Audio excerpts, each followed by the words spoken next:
dedicated to the memory of Able Seaman Ian Boldy and Able Seaman Matthew Stewart, killed in action on HMS Argonaut, 21st of May 1982. Products: Armenia Apparati, boldly endure all.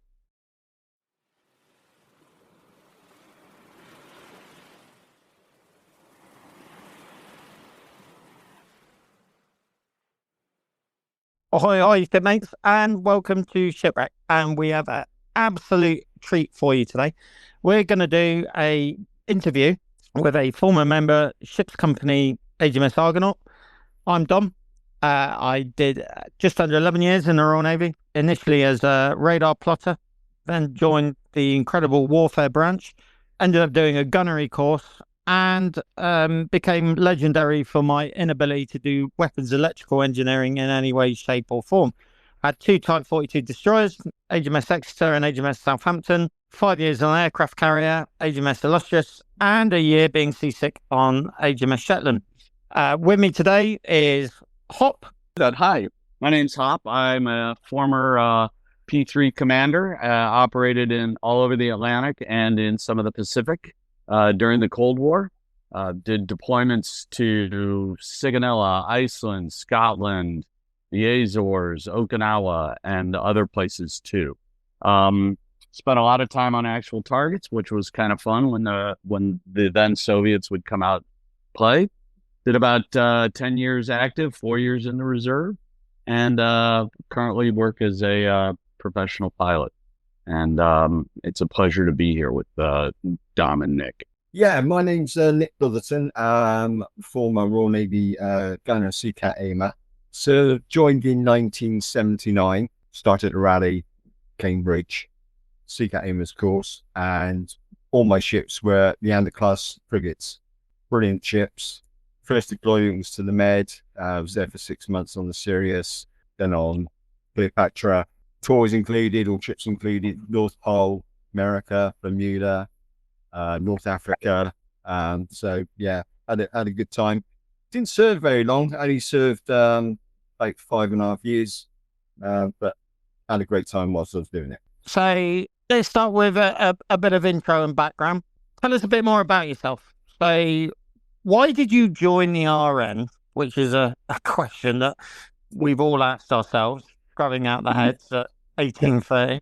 And why did you join as a gunner? Okay. Back in the late 70s, as I left school, there wasn't a lot of employment. It was the end of a Labour government, and they basically trashed the country. Just the Tories came in. So where I lived in Bridgewater, Somerset, there was very few jobs going, and the Royal Navy appealed to me then. Reasonable prospects, good travel, good pay, reasonable pay. I thought, let's just go see the world, or a good chunk of it.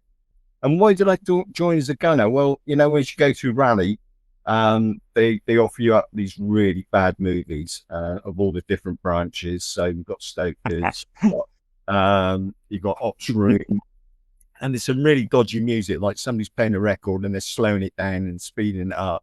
But anyway, the gunnery video came up, and that appealed to me. Guns, loud bangs, shooting things. I thought, yeah, that's for me. And that's why I joined the gunnery branch. I had a lot of fun doing it. Ended up at Cambridge. Started off in the I think was it a Mark 6 turrets? Yeah, that was pretty scary as you're going in as a 17-year-old, and they were sort of like telling all the horror stories. If you don't move your hand, you're going to get crushed. If it goes up the breach, you're going to lose it. So yeah, and when it first went off and you're inside that, it was pretty damn loud. And yeah, but the training was good. The training was fun. HMS Cambridge was a good place to go. So, but if you did anything wrong, then you know a few of us would run up and down that hill with a 4.5 shell, running up and down carrying that, and that's not much fun. But yeah, good. I really love Cambridge. And bear in mind, I'd been in for sort of 5 years, and when we went into the warfare branch, everyone on the course was at least a one badgeman, maybe a two badgeman. So, we'd all done a little bit of time. And despite all the horror stories, it was great. The problem with Cambridge is it's in the middle of nowhere, isn't it? Yeah, yeah, it's right on the edge on the outskirts of Plymouth, and the buses were rubbish back in the late 70s. If you got 2 buses a day, you were lucky. So if you wanted to go into Plymouth for a night out, it was a taxi job. But yeah, it was a good place. Most of it was a golf course, actually, wasn't it? So but yeah, good time. Oh, yeah, and you had quite a walk from the accommodation. I was in Devonshire block, so you had to march down, didn't you? You had to march through the perimeter fence, buzz in. Yeah, and then coming back up, and you used to catch some really bad weather out there as well. So yeah, I really, really enjoyed it there, and we were quite lucky. We're at the end of the financial year, so there was a lot of ammunition. Oh yeah. Yeah, so the 4.5-inch gun shooting wasn't even on the course matrix, but we got to do 50 rounds against towed targets at sea with a little tug, and then it was as much 20mm as 30mm as we could blow away. So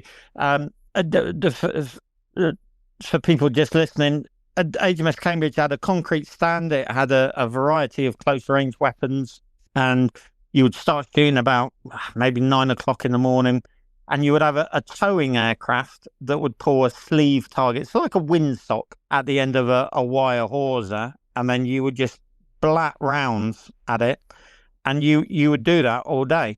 One of the courses just behind us, one of the gunners, a girl, she failed to understand the difference between the towing aircraft and the sleeve target. Yeah. So, on the twin 30mm, she started aim a target, confirmed, and then started firing and kept her finger on the trigger, and used to have a walkie-talkie where the towing aircraft pilot would be able to talk to the grid, and he came up, beep, the fucking beep, beep. He said he was like flying over Berlin, and she'd been blatting away at the towing aircraft. There was no check then. Nobody. Check. Just Berlin 1945, and she still didn't manage to hit the thing. So. Well, and you left the part out where the guy's voice went up 6 octaves when it was on the radio. It sounded like Mickey Mouse was transmitting. I was about to say it's lucky that no one was firing SeaCat, but as we'll say, he'd have probably been safer. Nick, favorite ship when you serve? Which ones did you enjoy? Because we all have bad ships, don't we? And we all have good ships. For me, Southampton was horrendous. I was really glad to get off there. But did you have a favorite draft? I was really lucky because Sirius was my first year, and I left Cambridge. I basically told you're going to join the Sirius. I said, okay, great. I'm thinking I'm going to go to Devonport. No, where's Sirius? It's in Gibraltar. So I had to pack everything up, and my kit bag was bigger than me. And they said, right, there's your rail fare. You're going to go up to London, jump on the tube, and then you're going to pick an aircraft up, and you're going to fly out to Gibraltar. And I was out there for 6 months in the Med on Sirius, and that was an absolutely brilliant trip. Sailed all around the Med. Weather was fantastic for 6 months. Loved Gibraltar, by the way. It's amazing. Yeah, I love Gibraltar. And then the shore draft, then Cleopatra. Really like Cleopatra. Like I said, I'm really lucky because all the 3 ships I served on, the crews were brilliant. Really, really good. Can't say I can't wait to get off any of these. I would have stayed on all of them. They're really good. Leanders were funny. In my memory, there's only one Leander that had a bad reputation, which was Bashanti. Right. Everyone else seemed to Apollo. I knew some people who were on the Apollo, absolutely loved it. Stella. Stella was we went across there because they had a main machinery space fire, and we supplied an additional set of 4-man teams. So we went across and they put the machinery space fire out, and then we were all just sat around on the flight deck in Fearnought. And the first lieutenant brought a crate of beer up and said, "Here, let's have a can of beer. Thanks for coming over." And we were just like, "Wow." Yeah. Yeah, everyone seemed to be. It's like 21s, isn't it? Type 21 frigates. Yeah. Everyone seemed to be. There would be one ship that had a little bit of a bad reputation, whereas the 42 community, a couple of them seemed to be. Yeah, Cardiff seemed to have a bad rep, but that might be just people that I've spoken to. But Leanders generally seem to be really happy ships companies, don't they? Yeah, quite a small ships company, 260 roughly. And they were good little ships, built like brick shit houses, tough, very good in rough seas. And you got to know everybody fairly quickly on there. So yeah, I thoroughly enjoyed it. Always fancied a draft to a 21, but that never happened. But I was very happy on the Anders. So yeah, the sailors mess on. I think it was Alacrity. I got a call round on. Fabulous. It's just compared to a stumpy Type 42, I don't think they had mess square pits. Did you have mess square bunks on Leanders? No, we had a separate mess square, and all the mess bunks were away from that. But the mess and that's why my dad was amazed, because he was a Leander rating and a Type 12 rating, and he came on Exeter to visit me, and he saw we had 6 mess square bunks, and he said, "This is worse than a Leander." Like, yeah, I know. I have a quick question for our American listeners. When you guys say a 1 badge or a 2 badge, is that like a petty officer 3rd class or petty officer 2nd class in the USN? Sort of junior NCOs. Good conduct badges, mate. Oh, okay. Yeah. All right. So, well, that's that makes sense. So, and do they don't just hand those out to anybody? I'm guessing, because in some commands in the USN they do. No, you've got to not have been charged with anything major. You can get like what we used to call number 9, and we should be stoppage and leave. You would have to muster at 7 o'clock in the morning instead of 8. There was a muster at 12:30, so you would usually go into the pot wash, clean plates and cutlery, join the dish bags in the dining party.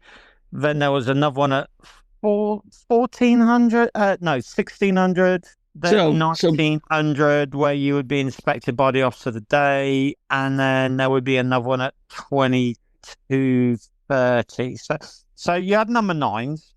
In the army, we used to call it ROPS, restriction of privileges. Yeah.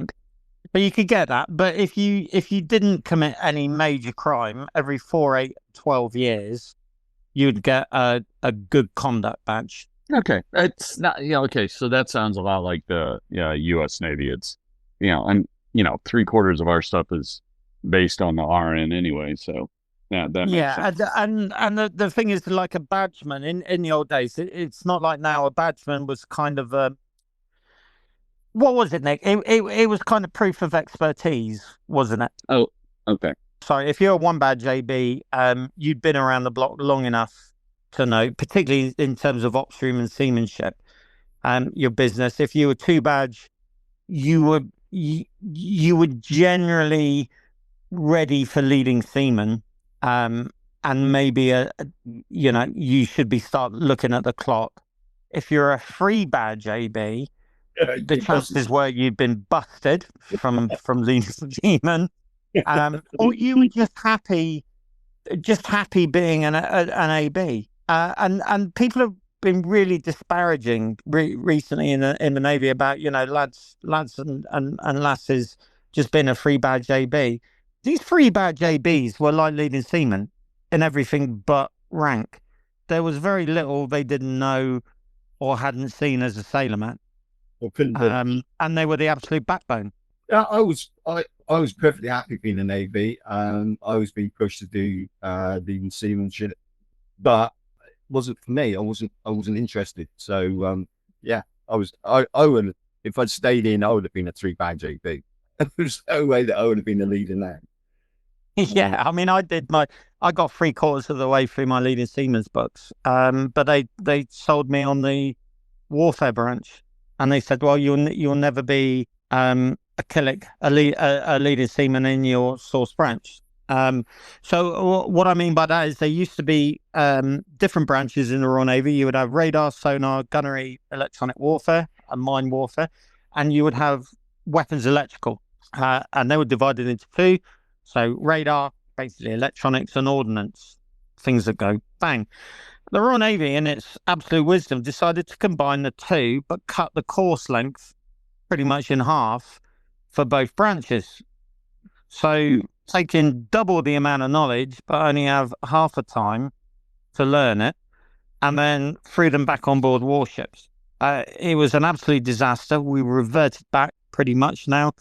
The Royal Navy was advised by the Canadian Navy, who'd gone down this path before. Don't do it. It's not going to work. You need to train people for at least a year if they're going to do both things. And the Royal Navy, in its infinite wisdom, went, fuck that shit. We know exactly what we're doing. Absolute disaster. And as a result of that, we lost a lot of the expertise, which were 2 and 3 badge ABs. So the boys who'd done 12 years kind of looked at their careers and went, not for me. I want to go. And it's hard to overemphasize how important these people were. A 3 badge AB spat down the mess was like a leading seaman to all intents and purposes.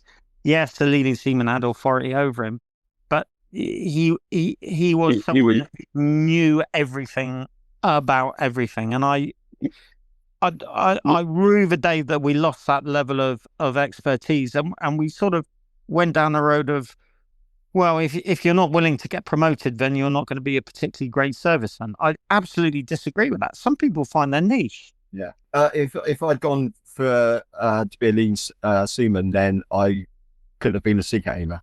You can't do that. You can only do that if you're an AP or a seaman. No leading hands as SeaCat aimers. So yeah, because then you end up on the gun direction platform, don't you? Or down the TS. Yeah, or doing. I don't know if you had PDC, point defense coordinator, probably not, but point defense coordinator or something like that. So, I personally, I think there's a lot to be said for a raft of experience in a number of years, and I would take a mess deck full of people who've got 4, 8, 12, 16 years service and have no aspirations but know their job inside out over a hard charging mess deck full of people who are leading seamen after 3 years. I mean, what is you don't know anything. Yeah. When back when I would just have a division or something, I was an ensign or a lieutenant JG. The important thing was trying to figure out who the guys in your shop that knew all the workarounds that weren't going to get anybody in trouble, but were going to fix something in a heartbeat. And those were inevitably the guy, in the U.S. Navy, it would be somebody who was just content being a petty officer 3rd class, but was your best airframes guy or your best aviation electronics guy or something like that, and knew how to fix everything. With and to MacGyver stuff, where it was going to actually stay working, especially when you would do a det with 1 or 2 airplanes, and what you brought with you was pretty limited, and you were going to be down there for 2 weeks or 3 weeks doing a Unitas mission, and you had a lot of visibility, and you had to make things work, and you would always want that guy in your support staff, that guy who could work all day on coffee and just make things come together at the last minute magically. And yeah, if you lose those guys, you're screwed. Yeah, and I mean, I don't know about you, Nick, but I learned all my seamanship from two badge ABs. Yeah. Source of all knowledge. They're brilliant, and if you're lucky, they'll take you under your wing and make sure you're okay. Show you show the ropes sort of thing. And you can learn a lot. Yeah, I mean, you know, sat on a bollard at sort of 9 o'clock in the morning, being taught by a free badge AB how to do West Country whipping. Yeah, yeah. Okay. So Nick, gunnery training, SeaCat aimer training. Yeah. Given what happened in '82, one of my big problems is the unrealism, the lack of realism rather of gunnery training. Certainly, I found that in the '90s. Even post Falklands, gunnery training was against flares, rubbish like that. How do you think the gunnery training was at Cambridge? I thought in '79 the gunnery training was good, especially in the turrets. I didn't do any training on the 4060s on the Bofors because I was away doing SeaCat training, and the way you became or you were put forward to be a SeaCat aimer is one day you were told to go into this little room, sit down, and they would give you sort of like 5 shots at a simulation target, and three out of the class with the best scores would then go on to the training. I think, if I remember, was it a Dryad? That SeaCat domes there. You go there and you'd spend, I think it's 2 or 3 weeks there, just practicing on simulators, and then qualify as a SeaCat aimer. I found the training very good. Okay, well, but in terms of what happened in 1986, I mean, my gut feeling is the training pre-82, it was very kind of up north, Norwegian Sea, backfires, badgers, bears. Yeah. You know, and there wasn't any of the kind of close in. So you remember when you did Portland, and we used to be raided by hunters, didn't we? Yes. Hunter jets and stuff like that. Which really, when you think about it, compared to the Falklands in '82, it's kind of the same. So the jets would come off Portland Bill, wouldn't they? Yeah. And yet, one of the things that you noticed about ship reports was how they felt that they weren't trained enough in air defense close inshore. And I wonder how true that is, simply because of own experience of being off Portland Bill. I don't know. It sounds like it might be a little bit of an excuse. What are your thoughts about that? Well, when I've been we've all been at Portland several times, each ourselves. But things at Portland, I mean, the air raids, they would be coming in from 15 miles. They'd be flying high, level, slow. They'd be easy to lock onto, and it just wasn't realistic. But that's the way they trained, and that bear absolutely no resemblance when it came to 1982. Absolutely none at all. Yeah, which is a shame. They don't fly high, they don't fly straight, and they don't fly slow. Everything's the opposite: low, fast, and weaving. So if they had introduced that would have been much more realistic. Yeah, I mean, and the thing is, you always, during Portland Boss, once you'd been around the buoy, you knew what the threat axis was, didn't you? The raid would come in from anything from 300 through to 030, and the air team would all be looking down that bearing. Everyone knew what was coming. It was in the weekly training program. And certainly, so for Type 42, the 4.5 909 directors, they wouldn't have to be doing a 360 look, neither would the air team.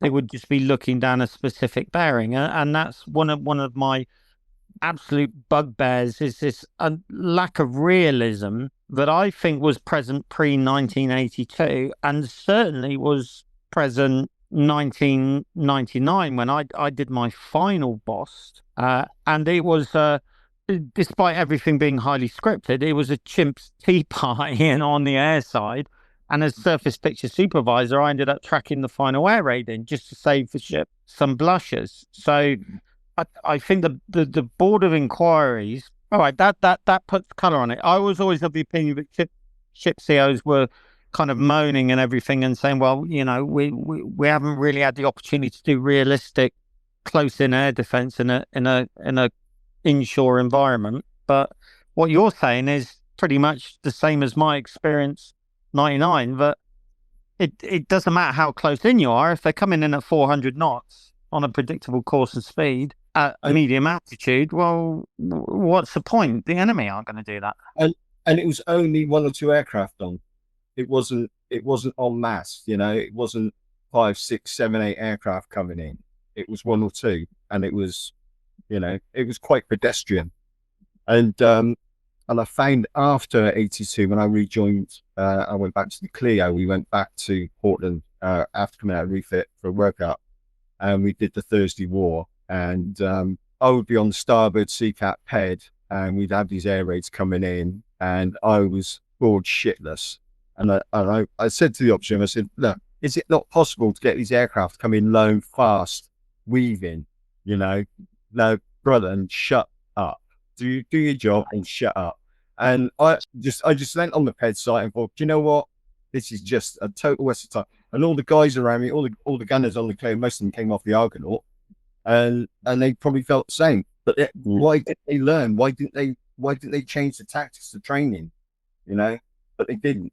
So it just sounds like to me it was one of those exercises that was just checking a box, and it was designed so the ship that had just gone around the buoy could pass and get a passing grade, and then move on out into the fleet and not interrupt any kind of the deployment schedules or anything else. But would there have been enough sorties on a Thursday War for them to mix it up? Well, you know, maybe start easy and then just drop down into the low level fast regime with drinking? Never. No, never unless my memory fails me, 4 aircraft. So you would have 2 Fradus, which were civilian jets with kit that could simulate Exocet radar, and then the Hawker Hunters would fly directly underneath, and then the Fradu would pull off,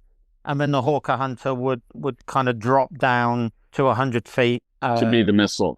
To be the missile. Now, I get Fost's kind of, well, you know, you're bringing a ship out of refit or out of build, and this is building the basic blocks of operational effectiveness. Fully on board with that, because you can't take an air team and a gunnery desk and just go 0 to 100. Well, you have to walk before you run. I get that. Yeah. Now, what we would do is there was something called cost, but that didn't really improve the intensity of the training. But then you might have a JMC. Did you ever do a JMC hop? I don't know what does that stand for? It was joint maritime cooperation exercise. So it would be a 2 or 3 year. Yeah. Now, if you were lucky, you would have a US carrier, and then they would do an alpha strike on you, probably with land-based aircraft from Europe, and then you would be fully bounced. So we might get 20 jets coming at us. Now that was far more realistic, because then you had jamming. We would be jammed. You would have chaff launch, all of that kind of thing. But the thing is, you might do boss and then deploy and not have the fun of doing a JMC or a exercise teamwork or something like that. So it was really sort of hit and miss. And then as Nick says, I mean, on the way back from Desert Storm in 91, because we were coming back alongside on a Friday, we got roped into the Thursday War. Well, of course we did. We're in the channel. So, and we embarked staff for it. And then we did our usual radar picture compilation. Bear in mind, we'd been in Desert Storm where, you know, there were 100 aircraft, sometimes within 20 miles. Offset the picture. We did all the stuff that we would usually do. And FOSS staff were, what are you doing? But that's not how we do things. Well, that's how we've just done things during a war. No. You need to get out of these bad habits. Yeah. What? You know, and the skipper, Captain D5 Squadron, S and I, you know, he's just like that. Just suck it up. Just ignore it.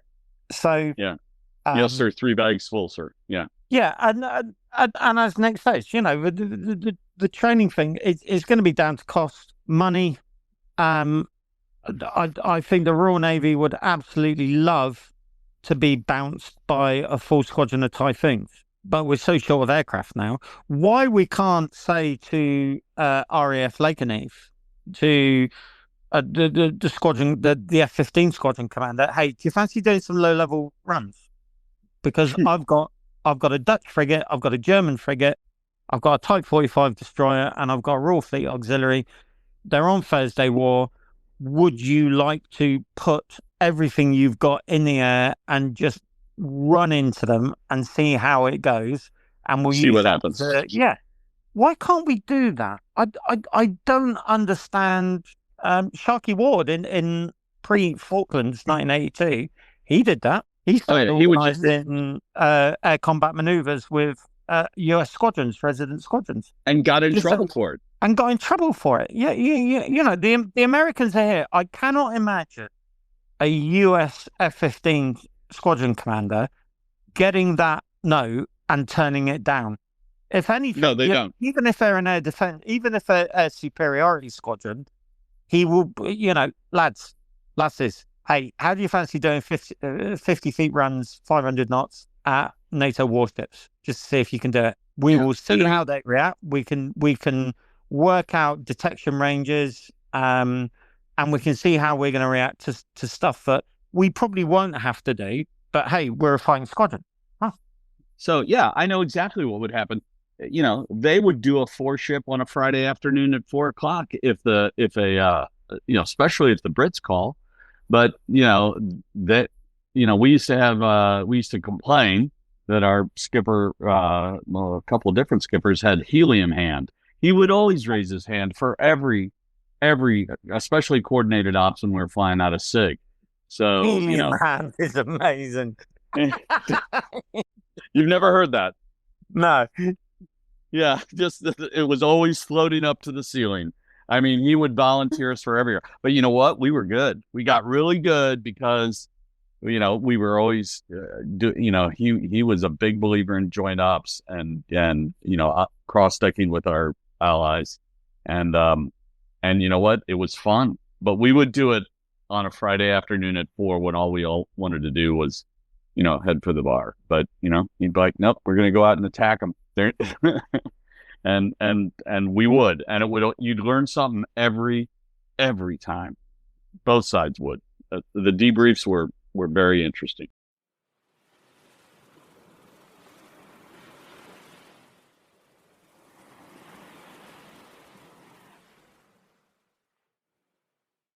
So Nick, when did you hear Argonaut was going to deploy down south? And can you tell us a bit about what the mood was like? Well, I had a really cushy number on the Cleopatra, and the Cleopatra was in for refit, and that was part of my shore draft. And then I got a message: you're going to the Argonaut, pack your stuff up.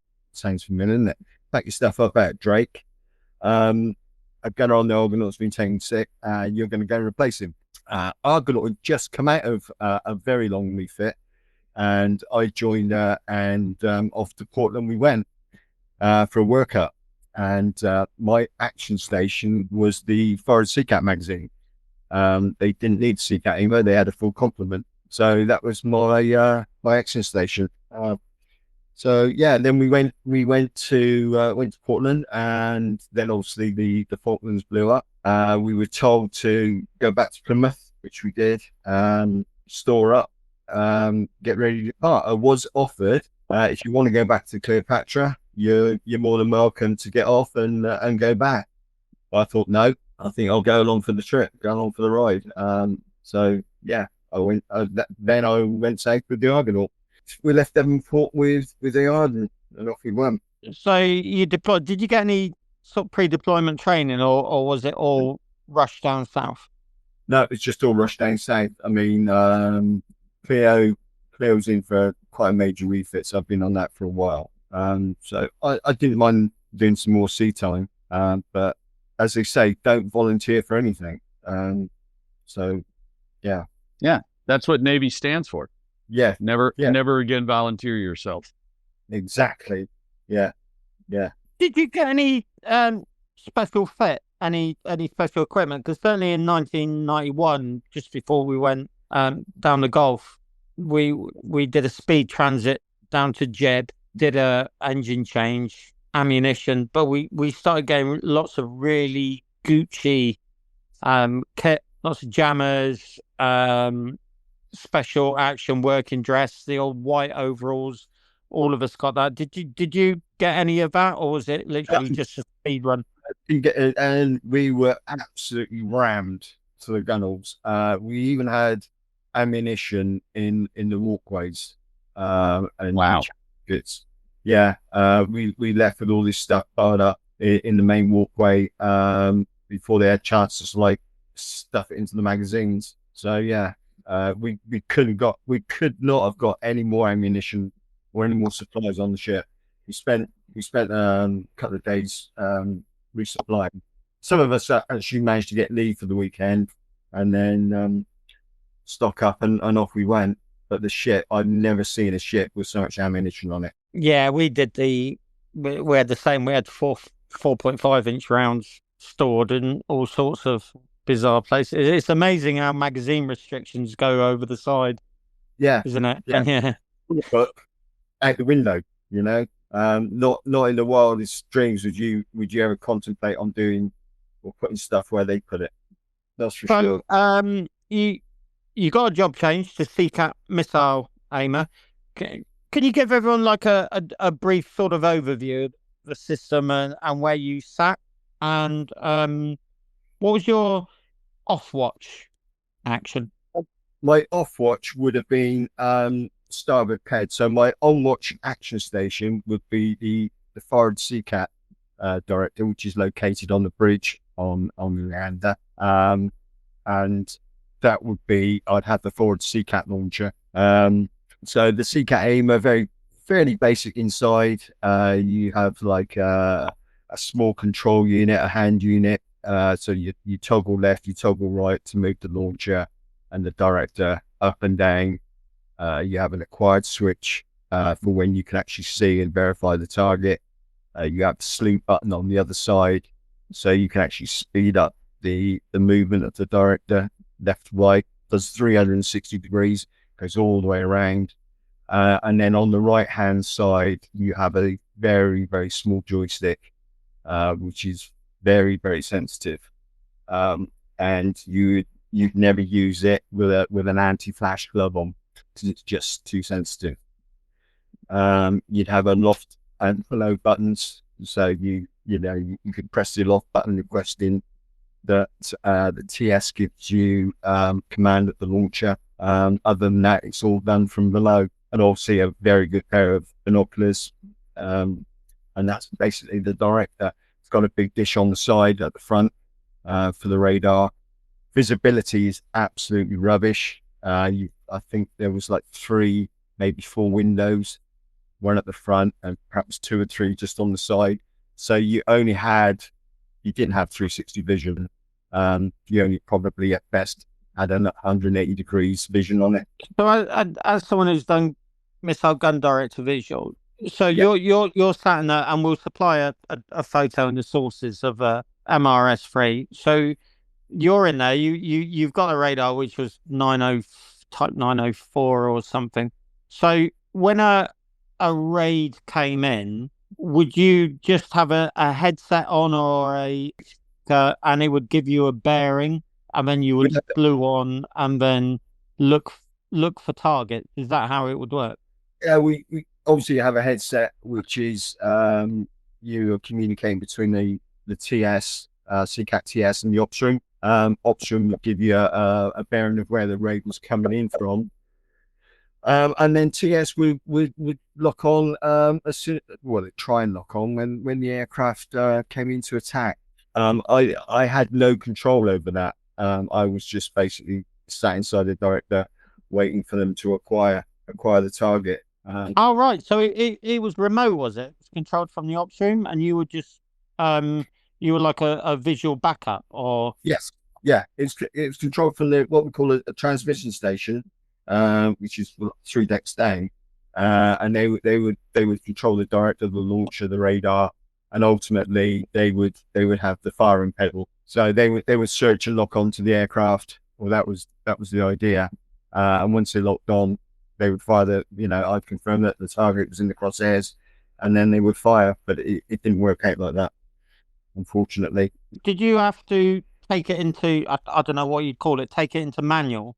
So as the raids came in, obviously the transmitting station were trying to lock onto aircraft. Absolutely no hope with land clutter. The land mass, it was just a fog apparently. But I could see the attacks forming, and I was screaming to take the director in the loft, which meant that then I could have control of the launcher. I could see the attacking aircraft. We couldn't lock on, so we had to come up with something fairly quick. How are we going to get around this? How are we going to fire? How are we going to engage? So we came to the conclusion that I would identify a target, I would shout fire, the TS would hit the paddle, and off would go the missile. But because there were so many ships in Falkland Sound and there were so many aircraft, you couldn't use the binoculars, because if you can imagine, you're looking down two Smarty tubes, the aircraft were that low and they're flying that fast, it was impossible to keep up with them looking through the binoculars. And bearing in mind, you're doing a launch a missile, and then as you're swinging around, there in front of you is another ship. So I had to basically stand inside, assess each attack as it came in, and then fire at the most appropriate target. I had to look over the top of the binoculars, so everything was just visual. Could you remove the binoculars? I mean, were they fixed? They were fixed. Okay. And they would elevate up and down with the launcher and the radar. So if you put enough degrees on the controls, the binoculars would go straight past your head. But I had them fairly basically level, because if you depress them too far, the launcher wouldn't launch, because the launcher would be facing almost the deck. So you had them slightly elevated to get the launcher to launch. Wow. For them to go to fire.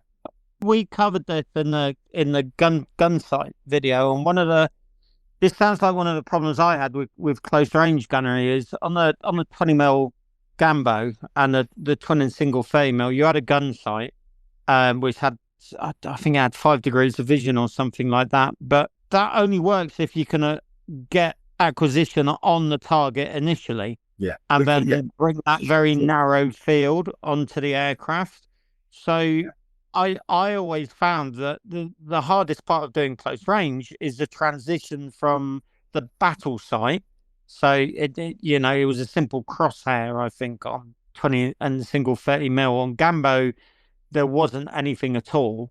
And then transitioning onto your gun sight, whereas 7 Alpha Oerlikon, the 20mm, because it was the old spider sight, and because you could use both eyes and you were looking over and around the sight, you could spot your target, bring the gun sight on, and then start your tracking and then start your engagement. So that sounds pretty much the same as SeaCat.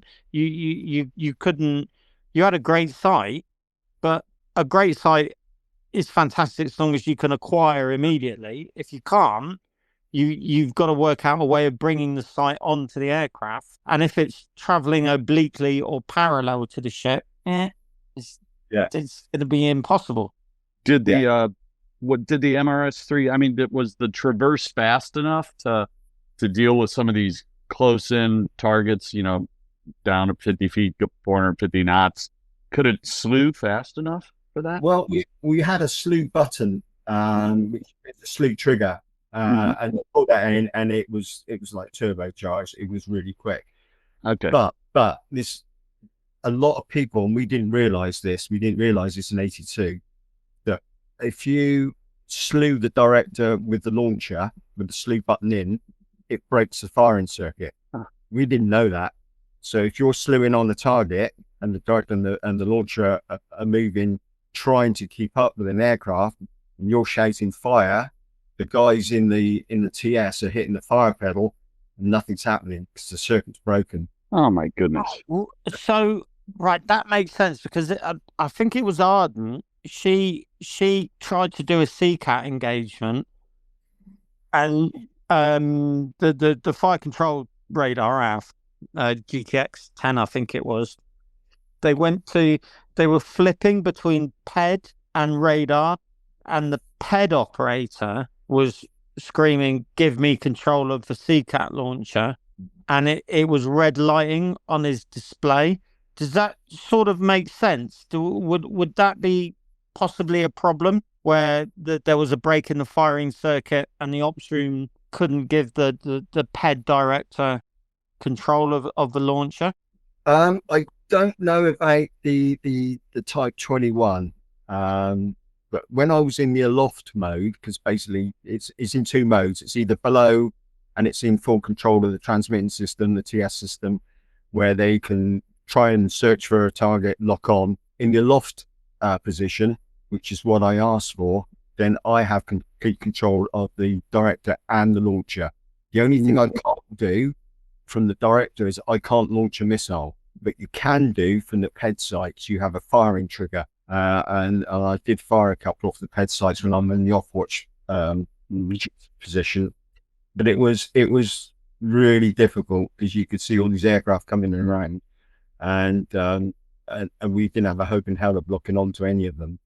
And in fact, I actually put a missile over the top of Brilliant, and they weren't very happy because I was chasing Style. But yeah, just trying to engage and keep them off, although one did come in and it was a dagger and it was slightly higher than everybody else.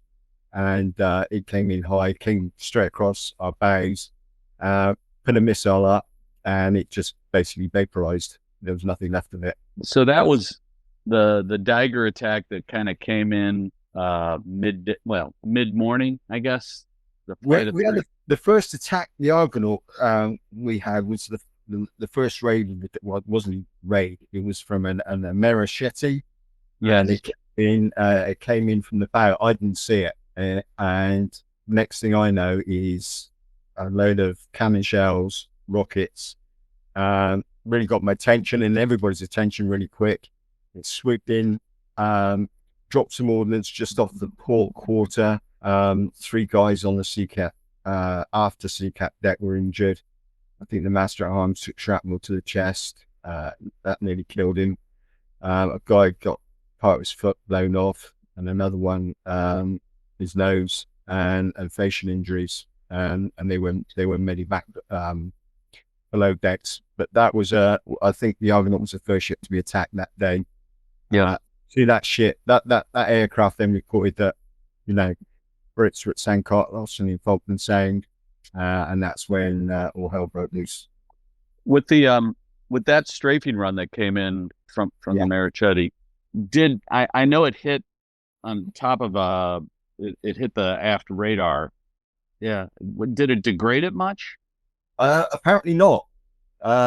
Obviously during the course of the campaign, we were still able to pick up aircraft a long way away, or the option were, and they would give us a lowdown. Apparently we knew when they were taken off from Argentina, and then we'd get the lowdown. Option would say bogeys, red 30, 100 miles, bogeys 80 miles, bogeys 60 miles, bogeys gone low, and then they would drop below our radar, and then it was just where the hell they're going to come up from. Did you notice, like, when you guys were operating just off Fanning Head, was there a particular landmark that when you were, so you were in the forward MRS-3, was there a particular landmark or set of landmarks that you would try and keep your focus on because that's where they seem to be coming from? No, they would literally come from anywhere. You didn't know where they were going to come from. So it was just eyes on stalks and darting on the sloop, left and right, looking for aircraft. But if they would literally, they would never come from the same place twice. Come over land, they'd come straight down Falkland Sound.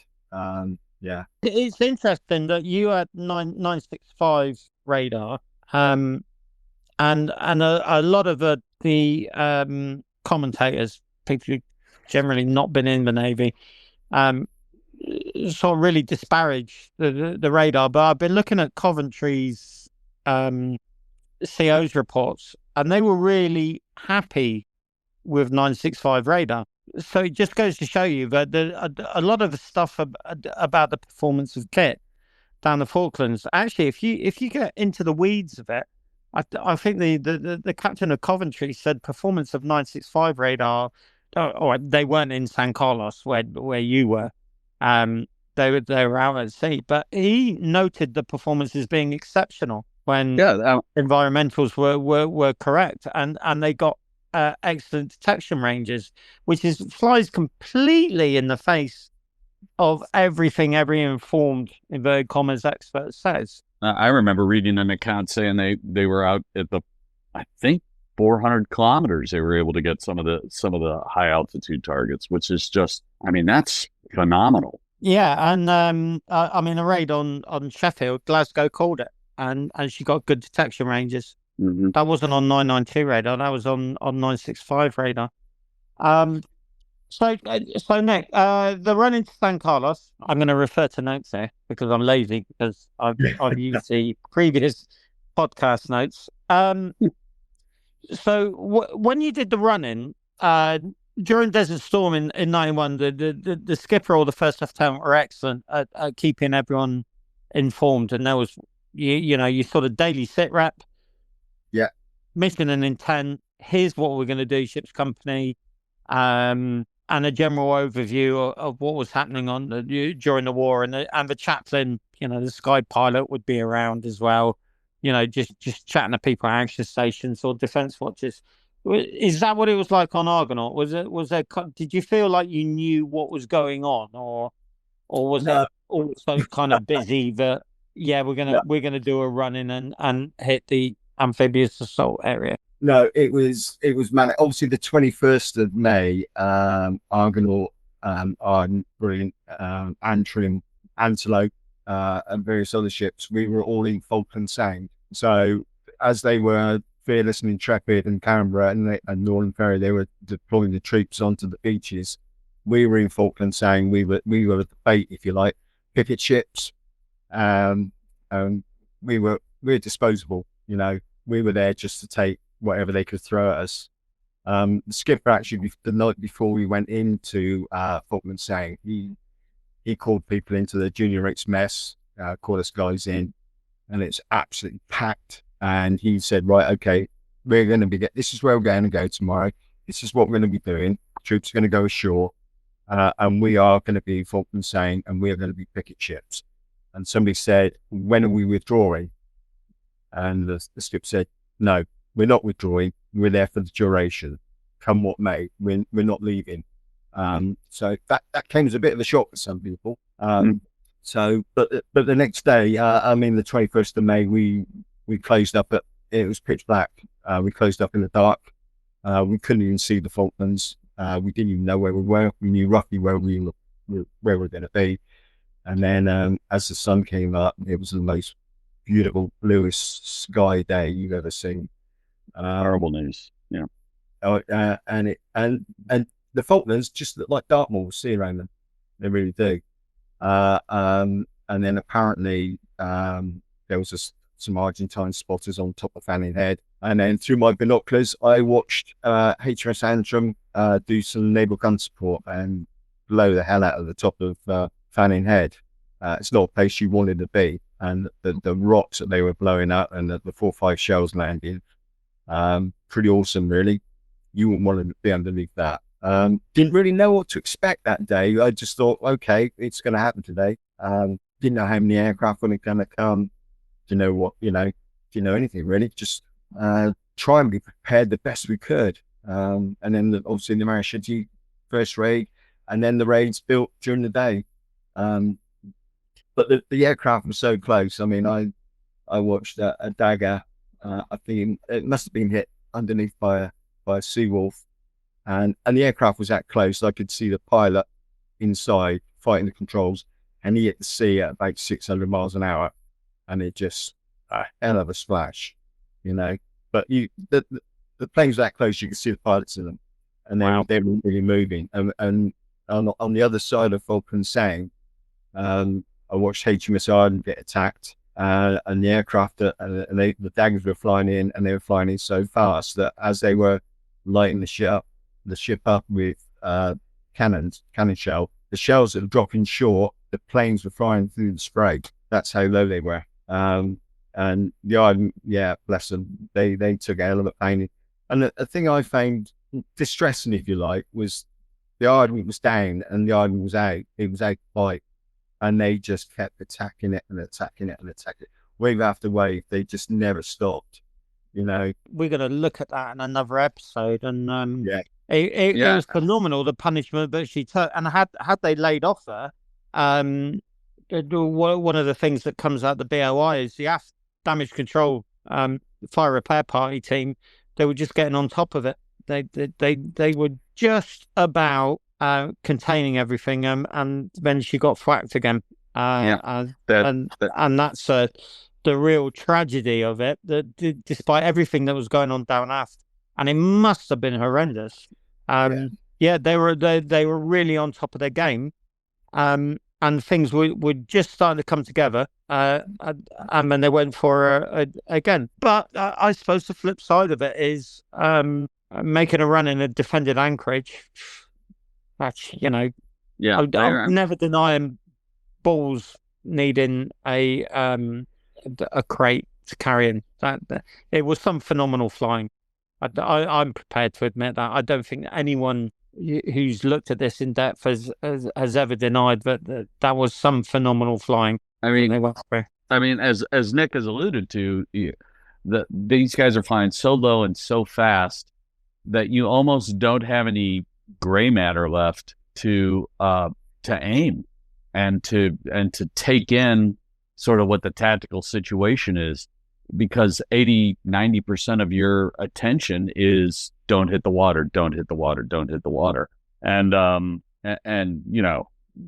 anything else, it's surprising to me how many ships they were actually able to hit. And thank God the bombs didn't detonate, but I guess I'm not trying to, make light of the situation, but yeah, the flying they did, especially with the lack of training for the non-naval aviators, they learned quickly.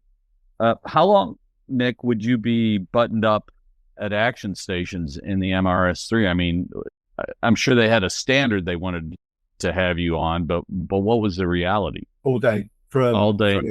Yeah, before it was light until it was dark. You were there all day. And if you needed the heads, you would literally, you had to run and then run there and run back. And as you went through the passageways, guys would be sitting outside the ops room, sitting in the passageways, laying down, sat up. You were stepping over people. It was just not a nice place to be below deck, that's for sure. The guys on the Argonaut, the guys below deck didn't want to be on the upper deck, and the upper deck guys didn't want to be below decks. So well, but yeah, it's not a good place to be. Were you at State 1 all day on the 21st? Yes. Yeah. Wow. Yeah. And this is a small space, right? Oh, it's tiny. You have to literally crawl to get in it. It has got a seat, so if you're lucky enough, in between raids, I could sit down. When the raids came in, I'd obviously have to stand so I could view over the top of the binos. But I did have a heated suit, which was great because it was pretty chilly down there. So this suit was like wearing an electric blanket, and it had a cord, and you just plugged it into a socket in the director, and the whole thing would warm up. But it was incredibly heavy. So yeah, we had a heated seat on the local aiming site. But the problem with it was, if you're in bad weather, you get spray and then it would electrocute you. You'd be sat there trying to do a horizon sweep. Oh, you fucker! Fucking rubbish it was. Yeah. 21st. Yeah. So the first attack. So you were between Fanning Head and Jersey Point. Does that sound about right? Yeah. Your job was to break up airstrikes, wasn't it? Yes. Yeah. Our patrol area was basically the entrance to San Carlos, Fanning Head and San Carlos there. So we were just going up and down that section there. I think each ship had its own designated patrol area, if you like. So was it like a 5-mile oval, or what did they have you guys? Could you tell? No, it was just back and forth, and the problem that we had as well is when we were under attack, they they would turn the ship beam on, so that all the weapons. I mean, we had guys on the bridge wings with GPMGs. We had guys on the wastes with LNGs. We also had the 40-60 gun crews as well. So when an attack came in, the guys on the bridge would try and turn the ship beam on, which is great because we could actually bring all our weapons to bear, but it did make you a really big target. So that was a downside. Yeah. Well, that's a pretty tight area. I mean, I don't think people understand without having a map in front of them that the distance, I think, between the coastline of Fanning Head and Jersey Point is from the way what it looks like to me, it's less than 5 nautical miles, or maybe West Coast and West Falkland and East Falkland, obviously divided by Falkland Sound. It isn't very wide at all. Yeah, that's funneling all the attacking aircraft down into that area too. It just feels very, and of course the terrain rises really quickly, especially at Fanning Head. I mean, it's like almost 800 feet.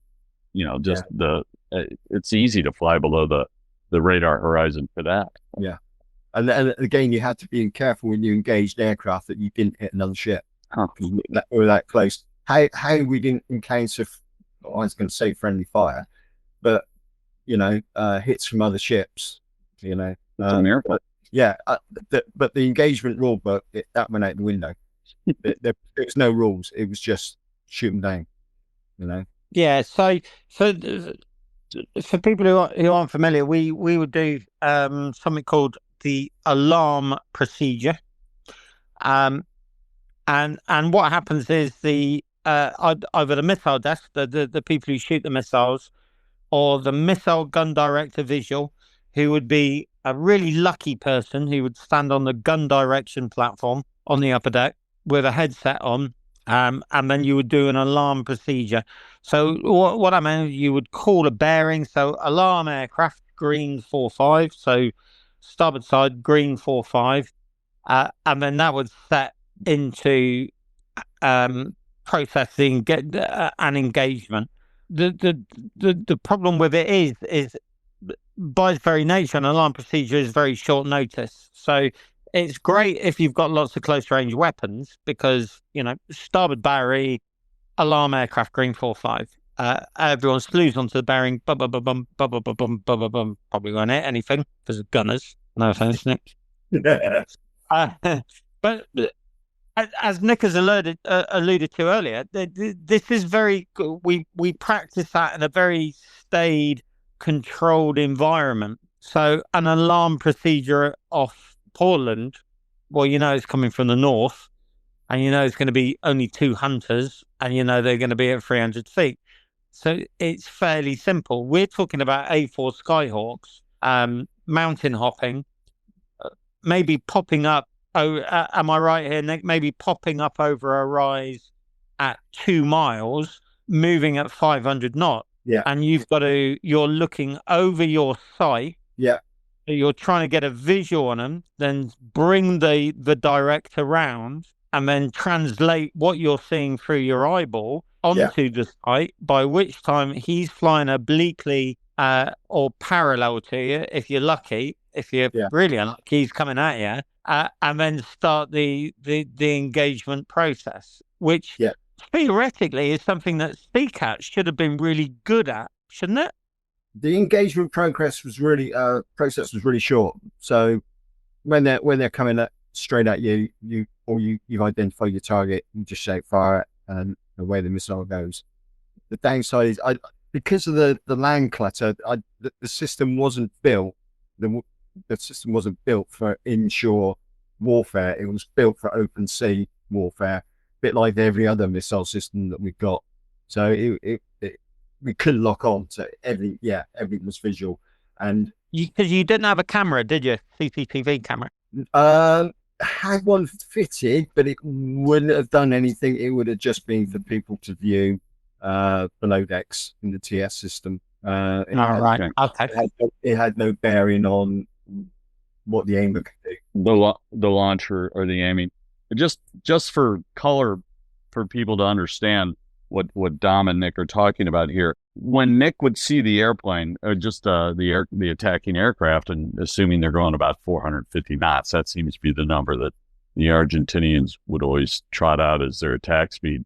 They're going to basically a mile every 8 seconds. So if they're popping off, showing up 2.5 miles off the shore, the shoreline, Nick has 16 seconds if he sees it right away to react and to get the weapon system slewed around and everything else. I mean, would that be an accurate portrayal of things, Nick? Yeah, it would help. Yeah, very very little time to engage, even in Falkland Sound, and there was even less time in San Carlos because it was even more enclosed.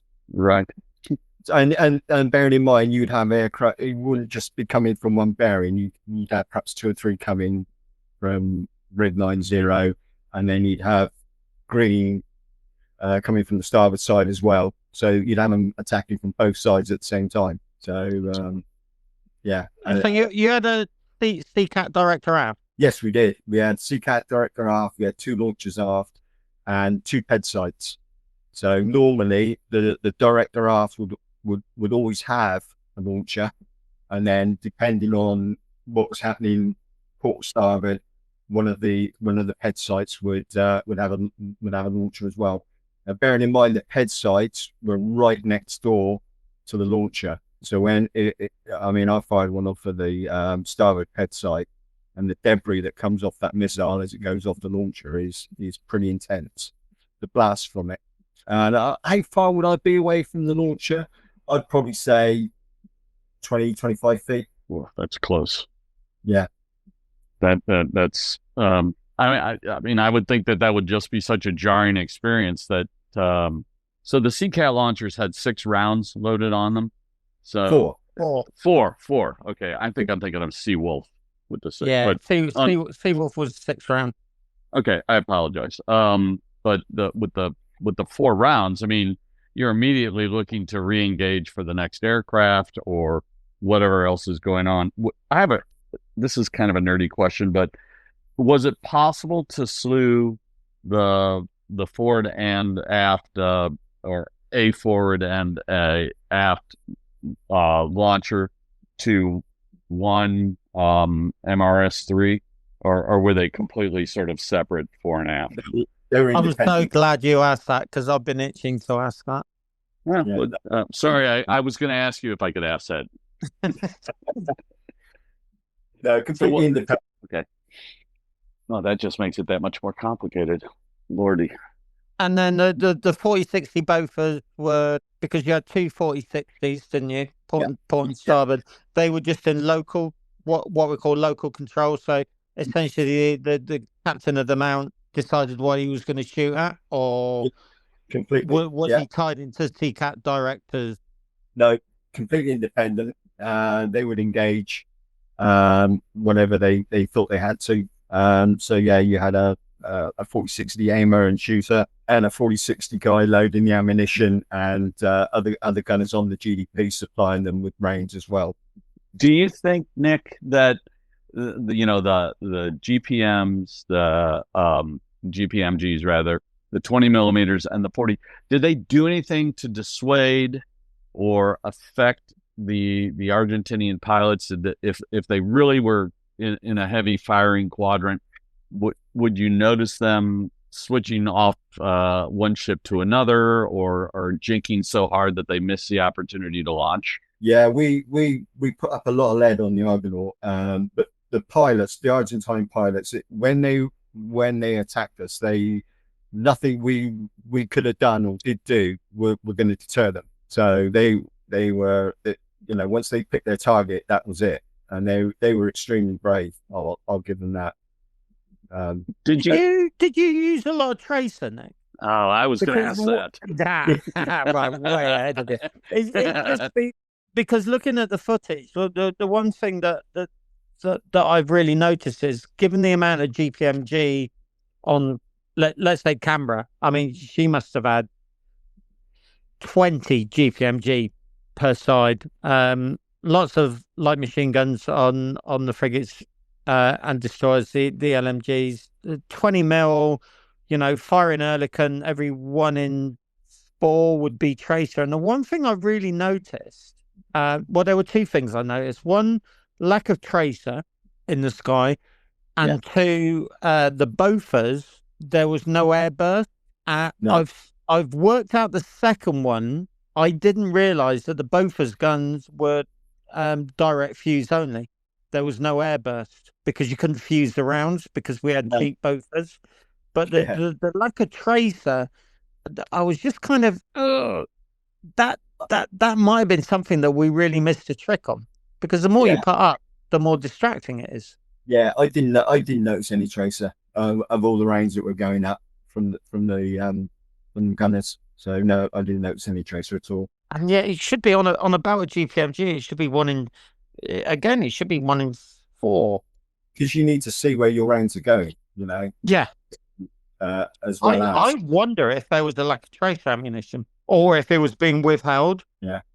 And then the Bofors, but that wouldn't explain. I mean, there would have been a lot of 20 mil Oerlikon 7 Alphas firing, and again, like the 4.5 Mark 6.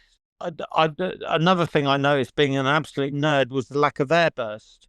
Yeah. And my assumption was, because they were firing off director, which was basically on a gun Leander or a Type 12, it was basically your director, wasn't it? It was like an MRS-3. I think what was happening was the director wasn't getting a good radar lock and therefore couldn't fuse the rounds.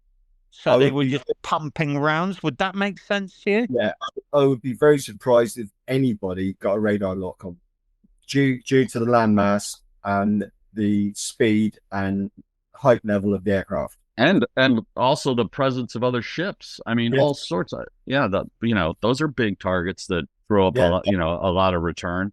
So those shells and the 40-60, they're all going to land somewhere. That you don't want it landing on your own ships, that's for sure. And that was even worse. That makes sense, doesn't it? So 40-60 Bofors were in local control, and they weren't fused rounds, so they were direct action fuse only. And the 4.5s on the 21s and Yarmouth and Plymouth, they depended on radar ranging, because the 904 radar tells the fuser, doesn't it, when to set the rounds, and there was no time to. So it was simply a case of, for the gun director, you just get it on and start banging out rounds. I've seen accounts of chaff being fired as well from 4.5, simply as a distraction. Yeah, totally different in the open sea, but close land, we just weren't ready for that.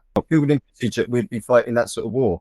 So as the day went on, I mean, you had the MB339 come basically out of the sun right after sunrise. Yeah, kind of caught everybody we were expecting it, not expecting it, and then the Dagger raid comes in, and then the 8.4 raid. As the morning progressed, what was Argonaut learning? What works, what doesn't work? Were you guys modifying your tactics, your approach, or your focus, or was it just so hot and heavy that just wasn't possible?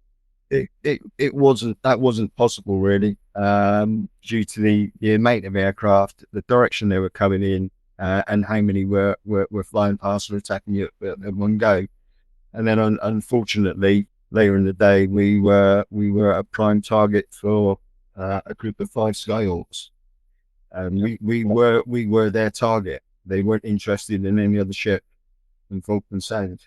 Yes, reading those accounts, it was I think you got attacked by 5 Seahawks, and it was supposed to Skyhawks. I'm sorry, and it was supposed to be 6, which I mean would have made things that much worse. But you were definitely a focus item. Yeah, we were.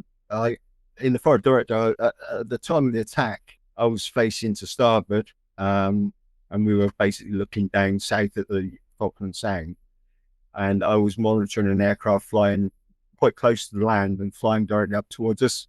The guys on the GDP, the alarm went up, aircraft red 90, and then the 4060s went off, and then I started to slew round. Ops room piped up, do not engage, cap aircraft.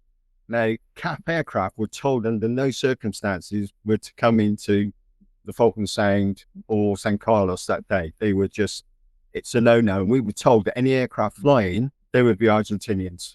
So the check came from the ops room, do not engage, friendly cap. So I swung back around to engage this other aircraft on the starboard side, the 4060 open up. That was the point that I knew something was seriously wrong. And as I swung the director back around, I got to about midships with the launcher, and I saw these 5 aircraft in a line, and they were at best level with me at the director, if not slightly lower. And then I thought, when I saw them, it's very strange because when something like this happens, everything slows down. And I think, well, hang slow down. Everything's in slow motion. It really was. And I'm just waiting for them to strafe the ship. I'm just waiting for the wingtips to light up and the cannon shells to strafe us. But they weren't interested in that. They were on bombing one. And then the aircraft released the bombs, and the bomb that caught my eye was the one that I thought was going to hit me. It dropped in slow motion. I watched the Skyhawk fly past me, level with me. And because everything was in slow motion, I could see the pilot, his helmet. I could see the rivets on the plane. I could see the salt streaks on the rivets. I could see the yellow flash warnings on the aircraft. I looked them back, saw the bomb drop in, and I thought, this is it. You're going to be blown to pieces any second. And I just said to myself, dear God, please let's quit. The explosion never came. Several bombs dropped short. The bomb that fell almost below the director and right beneath the exocets went into the forward fuel tanks, deflected into the magazine, killed Ian and Matt, and the other bomb went straight into the boiler room.